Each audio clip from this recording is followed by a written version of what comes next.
This is Andy Purewal for ID Boxing. I keep doing that. I'm here in London and I'm joined by Dave Coldwell, who is somewhere up north.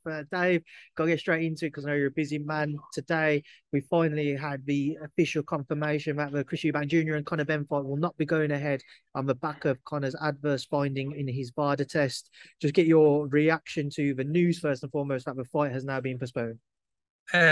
It's the right decision. I think it's the only decision that really could happen after an adverse finding in a drugs test. To be honest, What first take me back to yesterday? Obviously, it's been a roller coaster over 24 hours, Dave. What went through your mind when you had found out the news that Conor had this adverse finding? just I was just shocked. Obviously, you don't know the details. You don't know all the facts. We still don't. But I was coming out of the gym and I get a text message and telling me what happened, and I was like, "What the fuck?" Um, I was just shocked, gutted. Listen, forget about me. I've got no involvement in the show what would have been this show. Um, I was just purely as a fan. Bought my tickets for me and my wife. We were going down as fans, especially me. Nigel Benn versus Chris Eubank. That's the fight. As a kid, that 2 days after I walked into Brendan's boxing gym. That was a fight that gave me the push finally just to go and get in that gym. Um, so to watch Conor Benn and Chris Eubank Jr. grow up and, you know, not obviously not grow up as from kids, but as fighters, and then to this stage where they end up fighting each other, and the whole build up, the production and everything. It's been some brilliant content on DAZN, where it's meshing the past and the present, the fathers and the sons. Just so excited for the fight. It was. I said from day one, it was a mad fight. It was a mad fight to make, just mad, and it certainly turned out to be mad as it's ended. With the postponement.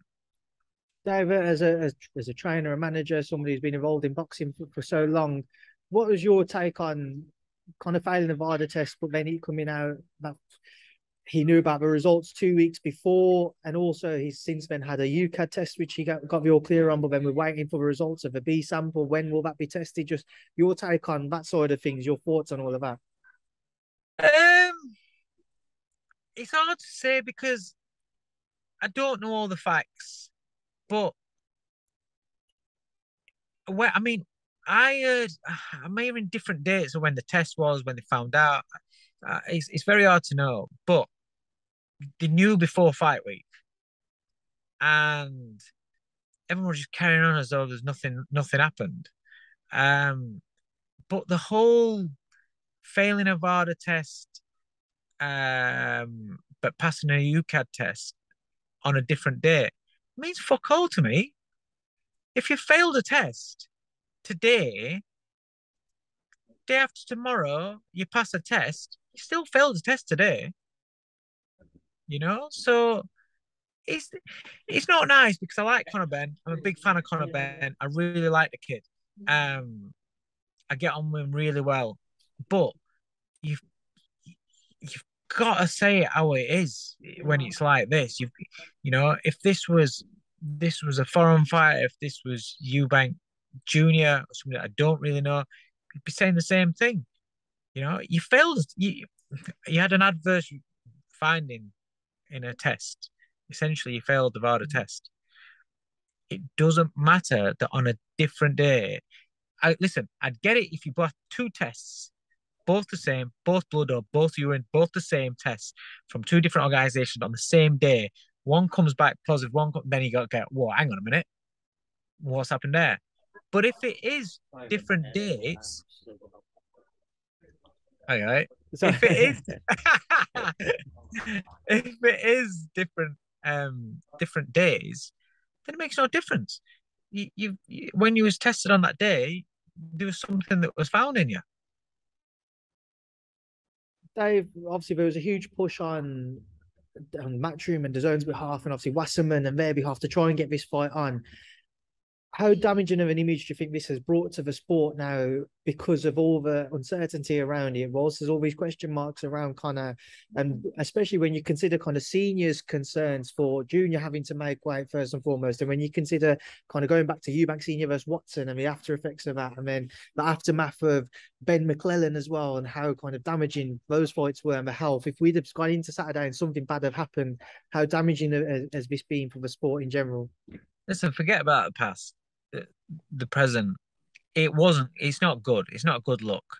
But when you talk about this sport keeps shooting itself in foot. It keeps, we have some great nights, some great occasions, and then something comes along where it fucks its own reputation. And it keeps on going on, and the sport carries on. So sport will carry on, and yes, it's damaging, but listen, boxing's never been smooth and crystal clear from way back in the day. So I don't expect that to change anyway. But the way the reputations of people involved right now, what is, I understand it's a business. The problem that people have got to remember is promoters are businessmen. This where promoters, it's nice when you get a promoter that does care about the fighters and things like that. Yes, they do. You do, but there becomes a point where they they're investing money in the shows, they're spending money, they need to get return on their investments, and it's promote. That's the harsh thing about a promoter is that it's very very hard for them to be seen or to be very personal in relationships with people in boxing, because at the end of the day, it's their money they're investing, and nobody likes to lose money. So I understand why Eddie, Matchroom, Kala Sowland, the Sowland brothers, Wasserman, DAZN, everybody wanted to get this going because they've invested so much money into it, so much money into it. I mean, I dread to think the amount, the promos that they've done, the advertising everywhere you go, they've got it on billboards, they've got it on electronic boards, in the middle of London, everywhere. So they spent a lot of money on this. But ultimately, it's not right. As soon as a fighter fails a test, you can't just try and pretend it never happened and think, oh, it'll be all right. Fail the test, doesn't matter. We'll worry about it after the fight.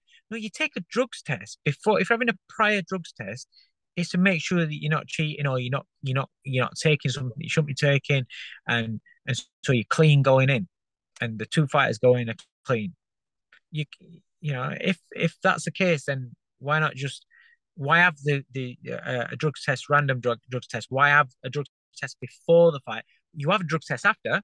So they've just fought, they're stuck in chain rooms, they've got to wait and have a drugs test, right? So just go on that. So you go on that, and then you find out, oh, hang on a minute, you cheated. Well, why have these drug tests beforehand if you're just going to ignore the results? And that I just think I understand the money and everything, but this is just like it's wrong. It is wrong, or it would have been wrong, should I say? And it's also like I don't get why the board, obviously they recognise UKAD, but they don't recognise Vada. So they don't recognise Vada's results, but yet they're prohibiting the show, but yet not they never sanctioned Connor, or never, it not been in any violation. Apparently, that's what I think the statement said, or something like that. So that was a little bit confusing. It's like, well, if you don't, I don't understand why there's this grey area. You should, whether it's Vada, UKAD, or WADA, fucking recognise them. A test. Get it recognized. There should be an umbrella. This is where all this bullshit with drug testing is, because how can you be, oh yeah, you're recognized by that, but you're not recognizing that? drug test is a drug test. And if you're not recognizing it, why are you paying X amount of money for Vada testing if you're not recognizing it? It's just this is what clouds everything, and this is what makes it look shit. Dave, one thing people have been questioning is when the results when Eddie and the team found out results a couple of weeks ago. Obviously, we only found out when the article came out yesterday. So, if it wasn't for that article, do you believe we would have found out about the adverse finding, or do you think that would have kind of gone under the radar and kept between the teams? But it can't be just between the teams, surely. Surely the board. I'm not involved in it, so I don't know. Yeah. But surely the board are informed as well. Surely somebody sees, it comes up on Vada, announce it or release it or whatever. No, he did as well. Eddie said yesterday that the board knew about it as well. So Eddie said that he was surprised as to why the news broke yesterday when the board took the stance that they did when they already knew about it. Because, well, again, same thing but listen, like I said, I get Eddie, Matchroom, DAZN, Wasserman's wanting the show to go ahead because it's the money they've put into it. I'm not saying it's right. I don't agree with it. So it's not right. But I understand. I get it. Right? Because at the end of the day, fucking every business, if you look around, you're surrounded by businesses. The guy I've got, there's fucking somebody that designed and built the lampposts that are there. That's a business. Every business that's around is about making money.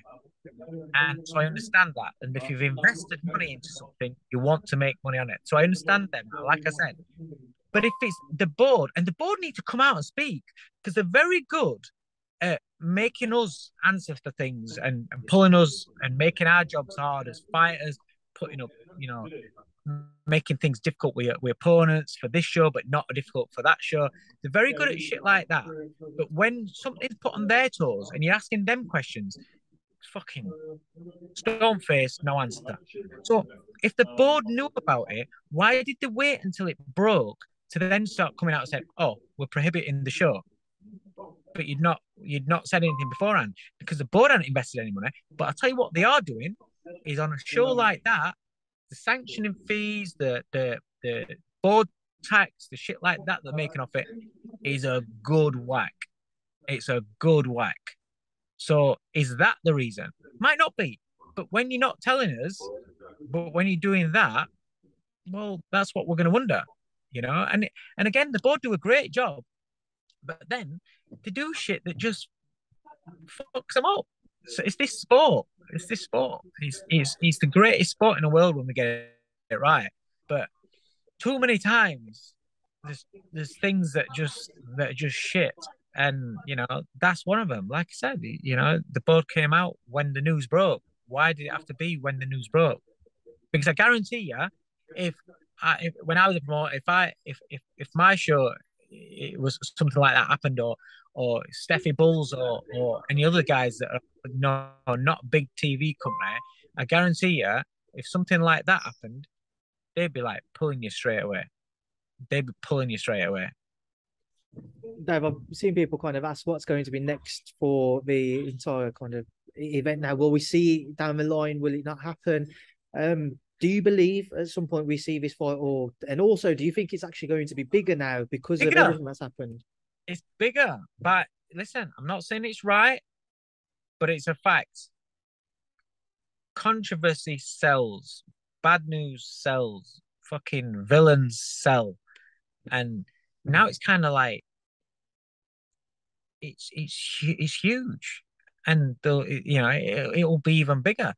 Is it right? No, but I don't get this. This is the other thing that I'm really, really like. I don't understand, and again, because I'm on the outside, so I'm not aware of the facts. But all this talking straight away about we're going to reschedule. Well, and there being an adverse finding.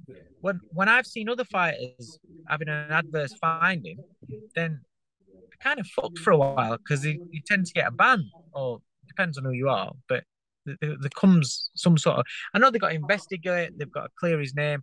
If they clear his name, then fair enough. I understand. then you can reschedule. But the order should be not we're going to reschedule, look to reschedule a later date or whatever. It should be let's get this sorted and find out the full facts, and then if if it turns out, I don't know, if it turns out that it's a mistake or whatever, don't know, then fair enough. But ultimately, there's a fighter that's failed. I don't know if you get sued by saying failed a drug test. I don't know what situation. I got an adverse reaction finding in a drugs test, failed a Vada test. That needs clearing up and that needs addressing. And if that's how it is, then there needs to be a punishment with that. Dave, just a final thing before I let you go, because I know you've taken your son to play football, and you're saying Carl Wallace is doing that. Yeah. What next for kind of Ben? You know, how much will what has happened now stick to him throughout his career, or do you think there's a way for him to kind of get past it? Like I said, it's not nice. I am gutted. I do like the kid. Like I said, as a fighter, he's exciting. He's great to watch. He reminds me of his dad. I'm a big fan of his. But ultimately, what is being pinged for, that's bad. It's bad. And unless they can clear his name, then he's seen as a cheat. If you can't clear his name, then he's seen as a cheat. Unfortunately, that's how it goes. But in the world of sport and boxing, is time. He'll be back and he'll crack on, and he will, continue his career. And an element of people will always tar him with that same brush, and other people will be like, okay, let it go. Listen, if he has done it, then he should pay a price. He should be banned. And then when he serves his ban, because that's what happens, you can't ban him for life. Like, nobody gets banned for life. When he serves his ban, then he comes back and he has, everybody makes mistakes and everybody moves on. People make mistakes in regular life and they move on. We're all, listen, we're all the same. We all jump on bandwagon. We all criticize and have a go at everybody, but everybody makes mistakes. So, but that's if he's made a mistake, and that's if he's it's difficult to say because, like I said, they're still investigating all that sort of stuff. But it don't look good, does it? It don't look good. All right, Dave, we will leave it there now. I'll leave you to kind of go back and look after your son. Yeah. I appreciate you doing this for, especially on such short notice. Thank you for speaking to me and ID Boxing. Nice one, mate. Catch you later. Cheers. Perfect. Cheers, Dave. Thank you.